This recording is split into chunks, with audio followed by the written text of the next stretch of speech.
Hello everyone, so welcome back to my YouTube channel, and I'm really very excited because today is my first day of my English learning challenge, and I will tell you about what I did today for my English learning practice.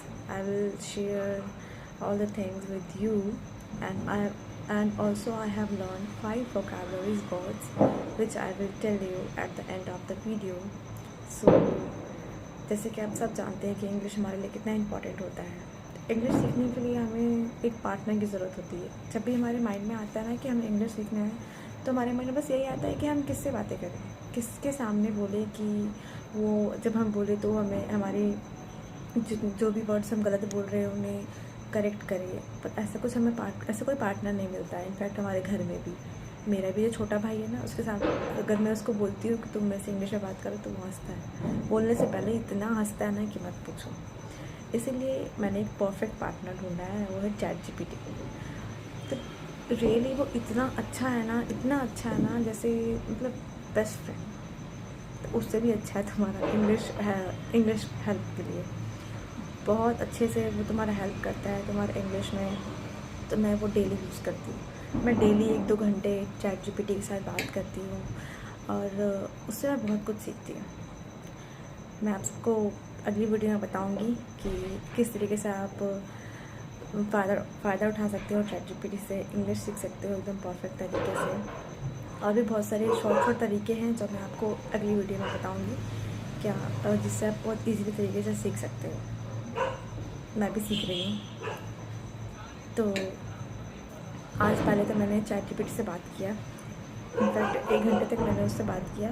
Generally मैं अपने daily life के बारे में ChatGPT से बात करती हूँ और नॉर्मल कन्वर्सेशन करती हूँ, और वो मेरी गलतियों को सुधारता है। सो बिना देरी करते हुए हम अपनी वोकैबुलरी में आते हैं। So let's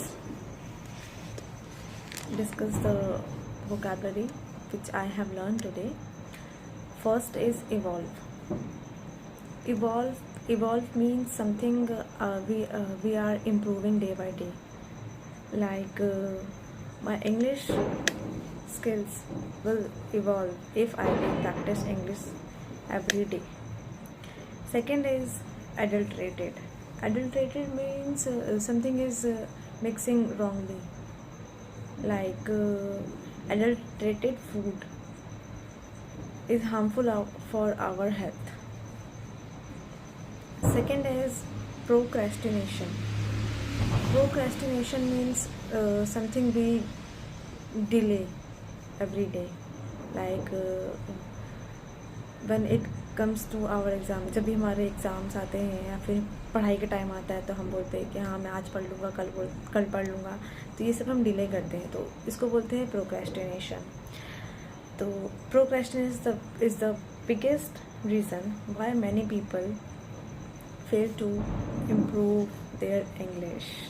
the another one is dilemma. I was in dilemma whether to speak Hindi और English in front of people.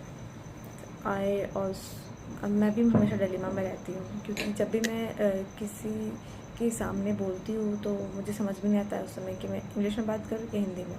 किसी स्ट्रेंजर के सामने वैसे मैं कोशिश करती हूँ कि इंग्लिश में बात करूँ, पर स्ट्रेंजर होने की वजह से मुँह से निकलता ही नहीं है, इसलिए हिंदी बोल दी थी।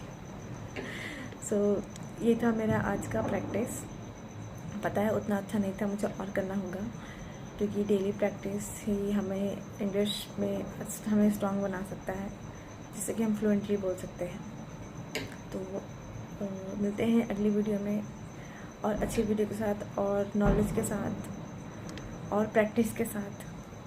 So please like, share and subscribe, and please मुझे कमेंट सेक्शन में बताइए कि आप मेरी तरह कितने लोग हैं जो इंग्लिश सीख रहे हैं और इन सारी जितनी भी परेशानियाँ होती हैं उन सब चीज़ों को झेल रहे हैं। Please let me in the comment section. So अभी के लिए bye bye. Thank you for watching my video.